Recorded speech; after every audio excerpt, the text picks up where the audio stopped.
अस्सलाम वालेकुम स्टूडेंट्स। हम लोग math D1 updated addition solve कर रहे हैं और आज की इस वीडियो में हम लोग एक्सरसाइज 5A का क्वेश्चन नंबर 6 सोल्व करेंगे। इसमें कहा जा रहा है write down the first 5 terms of the sequence produced by the given rule. Okay, अब ये A से F तक हमें क्वेश्चंस दिए हैं। इनमें हर सीक्वेंस का एक रूल बनाया गया है। इसको हम फार्मूला भी कह सकते हैं हर टर्म फाइंड करने का।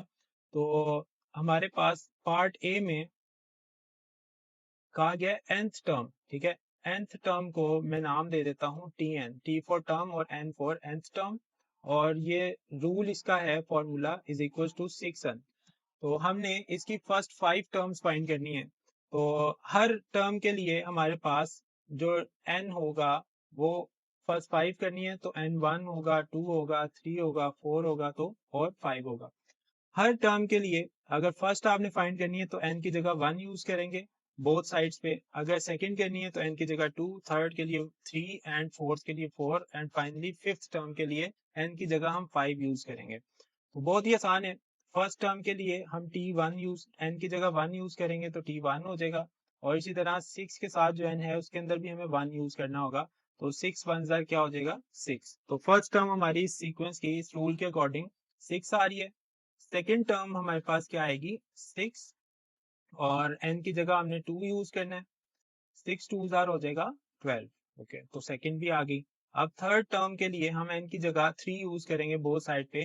तो t के साथ जो n है वहां 3 यूज करेंगे और देन 6 के साथ जो n है उसके अंदर भी हम 3 यूज करेंगे। तो 6 3 जार 18। फोर्थ टर्म हमारे पास आ जाएगी 6 into 4, it will be 24। And finally fifth term आ जाएगी 6 इंटू 5 एंड इट इज 6 5 जार 30। तो ये हमारे पास फर्स्ट 5 टर्म्स आ गई हैं दैट आर 6 12 18 24 एंड 30 और यही हमने फाइंड करनी थी। पार्ट बी में आपको कहा जा रहा है जो फॉर्मूला है टी एन इक्वल दिया हुआ आपको 2n माइनस 1। तो इसको भी हम सोल्व कर लेते हैं। हर टर्म के लिए हम n की जगह फर्स्ट करना है तो अगेन 1 यूज करेंगे। तो फर्स्ट टर्म कैसे आएगी, n की जगह 1 यूज करें बोथ साइड्स पे, t1 हो जाएगा और 2 अगेन n की जगह 1 माइनस 1। और ये क्या आ जाएगा 2 1 jar 2 and minus 1, it will B first term 1 आ जाएगा। 2 माइनस 1 इज 1। ओके, तो सेकेंड टर्म के लिए हम यूज करेंगे t2। n की जगह 2 यूज किया है तो राइट साइड पे भी 2 ही यूज करना होगा हमें। 2 into 2 minus 1, it will be 2 2 जार 4 and minus 1 as it is. 4 minus 1 will be 3। तो फर्स्ट टर्म 1 आ गई, सेकेंड टर्म आ गई 3। इसके साथ ही हम थर्ड टर्म यूज कर लेते हैं। थर्ड टर्म हमारे पास कैसे आएगी, n की जगह हमने 3 यूज करना है। तो 2 n की जगह 3 minus 1, 2 3 jar 6 minus 1, 6 minus 1 will B 5। Okay, next हमारी फोर्थ टर्म आ जाएगी। फोर्थ के लिए n की जगह 4 तो 2 और 2 के साथ जो n है उसकी जगह भी 4 आएगा minus 1। 2 4 jar 8 minus 1, 8 minus 1 will B 7। Finally हमारे पास t5 है। t5 के लिए हम n की जगह हमने 5 यूज किया और इसी तरह राइट साइड पे भी 2 के साथ जो n है उसके अंदर भी 5 ही यूज करेंगे। 2 5 jar 10 minus 1, 10 minus 1 will B 9। अच्छा, इस पार्ट में थोड़ा सा इस तरह हो गया कि ये पार्ट बी नहीं है, ये पार्ट सी है। ओके, तो हम बी अब यू सोल्व कर लेते हैं।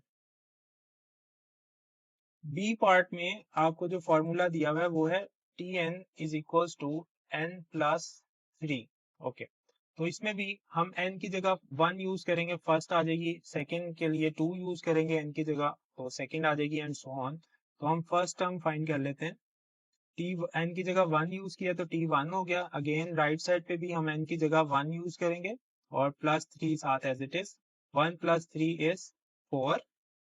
सेकेंड टर्म के लिए t के साथ जो n है उसमें 2 और राइट साइड पे n की जगह भी 2 प्लस 3 हो जाएगा। ये हमारे पास सेकेंड टर्म आ गई 5।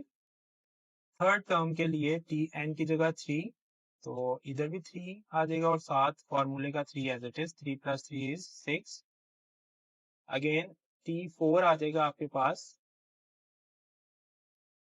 4 plus 3, it will be 7, and then T5 5 plus 3, ये आ जाएगा जी 8। तो ये हमारे पास फर्स्ट 5 टर्म्स आ गई इस फॉर्मूला के अकॉर्डिंग n+3 के, ठीक है। ओके, अब हम चलते हैं अपने पार्ट डी की तरफ। पार्ट डी में आपको जो फॉर्मूला गिवन है वो है Tn इक्वल 4n माइनस 4। तो अगेन हम n की जगह 1 2 3 4 एंड 5 यूज करके अपनी फर्स्ट 5 टर्म्स फाइंड कर लेते हैं। पहले फर्स्ट टर्म के लिए T1 इक्वल आ जाएगा 4 और n की जगह 1 माइनस 4, 4 1 ज़र 4 माइनस 4, तो ये आ जाएगा 0, ठीक है। T2 हमारे पास आ जाएगा 4, n की जगह 2 यूज करेंगे और नेगेटिव 4, 4 2 ज़र 8 and minus 4, 8 minus 4 will be 4। Third term के लिए n3 4 into 3 हो जाएगा एंड माइनस 4, 4 3 ज़र 12 माइनस 4, और ये आपके पास 12 माइनस 4 करके 8 आ जाएगा। फोर्थ टर्म आपके पास आ जाएगी 4 into 4 माइनस 4, 4 4 ज़र 16 and minus 4, 16 minus 4 is 12। Final हमारी फिफ्थ टर्म जो है वो आ जाएगी 4 into 5 minus 4, 4 5 are 20 minus 4, 20 minus 4 is 16। तो यहाँ पे हमारे पास 5 टर्म्स आ गई, फर्स्ट 5 क्वेश्चन डी पार्ट की। फर्स्ट टर्म थी 0, second 4, third 8 and fourth is 12 and the fifth one is 16। तो ये आपका पार्ट डी का जो सीक्वेंस है वो हमने बना लिया। ओके, हमारा पार्ट ई है। पार्ट ई में आपको जो सीक्वेंस दिया हुआ है वो है Tn इक्वल 2n प्लस 5, ठीक है। तो फर्स्ट 5 टर्म्स हमने फाइंड करनी है, तो हम फर्स्ट के लिए n1 यूज करेंगे, सेकंड के लिए 2 3 4 एंड फिफ्थ के लिए 5। तो फर्स्ट टर्म के लिए हम n की जगह 1 आ जाएगा और राइट साइड पे भी 2 के साथ जो n है उसके अंदर 1 आ जाएगा और प्लस 5। तो इस तरह से इसको जब हम सोल्व करेंगे आपके पास फर्स्ट टर्म आ जाएगी 2 1 2 प्लस 5, 2 प्लस 5 इज 7। तो आपकी फर्स्ट टर्म जो आ गई वो आ गई 7। नेक्स्ट हमारी सेकंड टर्म है, तो उसके लिए हम n यूज कर लेते हैं 2। तो ये हमारे पास क्या बनेगा 2 इंटू n की जगह 2 प्लस 5, 2 2 ज़र 4 plus 5 and it will B 9। Okay, next आपकी थर्ड टर्म कैसे आएगी, हम n की जगह 3 यूज करेंगे, तो T3 इक्वल आ जाएगा 2, n की जगह 3 प्लस 5, 2 3 ज़र 6 plus 5, 6 plus 5 is 11। Okay, fourth term के लिए आपको n4 यूज करना पड़ेगा, तो 2 इंटू 4 प्लस 5, 2 4 ज़र 8 प्लस 5, ये आपका आंसर आ गया 13, ठीक है। और नेक्स्ट आपका फिफ्थ टर्म आपने फाइंड करनी है, तो उसके लिए n5 यूज करना पड़ेगा, तो T5 इक्वल आ जाएगा 2 इंटू 5 प्लस 5, 2 5 ज़र 10 और प्लस 5 साथ as it is, 10 plus 5 is 15। Okay, ये आपकी फिफ्थ टर्म आ गई। तो आपका सीक्वेंस क्या बनेगा पार्ट ई का, फर्स्ट टर्म थी 7, second term 9, third term 11, fourth is 13 and the fifth one is 15। तो ये स्टूडेंट्स आपका ई पार्ट था, इसकी फर्स्ट 5 टर्म्स हमने फाइंड कर ली है, ठीक है।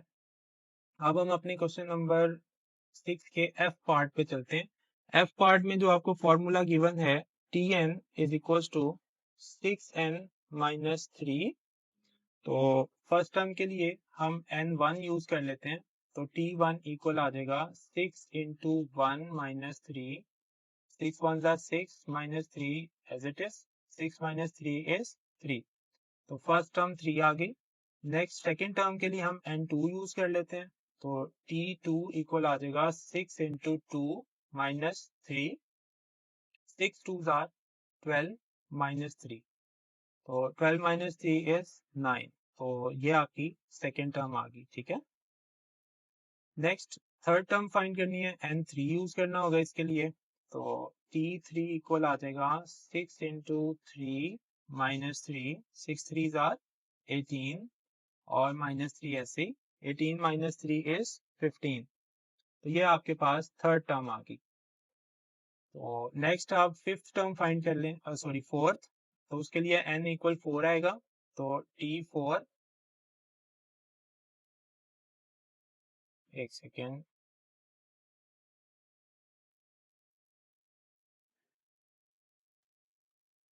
ओके, राइट साइड पे भी हम n की जगह 4 यूज करेंगे। 6 इंटू 4 माइनस 3। तो फोर्थ टर्म कैसे आएगी, 6 4 12, 24 माइनस 3, 24 माइनस 3 इज 21। तो ये आपकी फोर्थ टर्म आ गई। फाइनली फिफ्थ टर्म कैसे आएगी, आपको n5 यूज करना पड़ेगा उसके लिए। तो 6 into 5 minus 3, 6 5 30 minus 3 and it is 27। Okay, तो ये आपकी फिफ्थ टर्म आ गई। फाइनली जो आपका सीक्वेंस पार्ट एफ का बनेगा वो बनेगा first term 3, second term is 9, then 15, then 21 and 27। तो ये पहली 5 टर्म हमने एफ पार्ट की भी फाइंड कर ली और इसके साथ ही आपका क्वेश्चन नंबर 6 कंप्लीट हो गया।